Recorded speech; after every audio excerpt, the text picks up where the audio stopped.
Почитувани, во име на значењето на 11 октомври, денот на востанието, Социјалдемократската младина на Македонија започнува акција за чистење на партизанските обележја и споменици од НОП низ Македонија.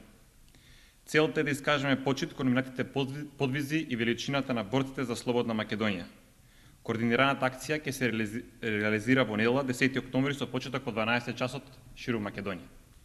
Преку оваа акција, Социјалдемократската младина сака да покаже и докаже дека денес во Македонија се уште постојат луѓе кои го сметаат НОП за најсветол период од македонската историја и се спремни да го негуваат неговото значење за државата.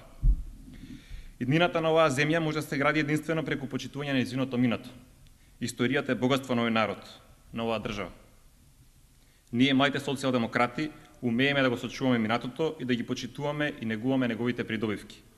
Сметаме дека секој период од македонската историја е богатство за идните генерации. Господи од власт, подценувајќи го НОП и неговиот придонес во развојот на Македонија и неговото место во историјата на македонскиот народ, вие всушност ја подценувате собствената држава. Вашиот обид за припишување на историјата преку непотребно фрлање на пари во нови споменици, скулптури и музеи е прочитан. Да бевте вистински патриоти кои го почитуваат и негуваат минатото на државата, немаше да дозволите да се запуштат и уништат обележјата и спомениците од НОП.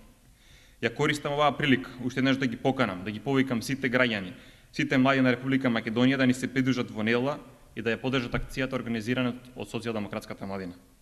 Сите оние кои сакаат да ни се придружат во оваа благородна акција може да се приват во најблиската општинска организација на СДСМ. Воедно сакаме да ги повикаме младите масовно да се зачленуваат во локалните ограници на сите здруженија и организации кои ја поддржуваат НОП и светлата страна на македонската историја. За останичка и победничка Македонија, за останичка и победничка младина на Македонија.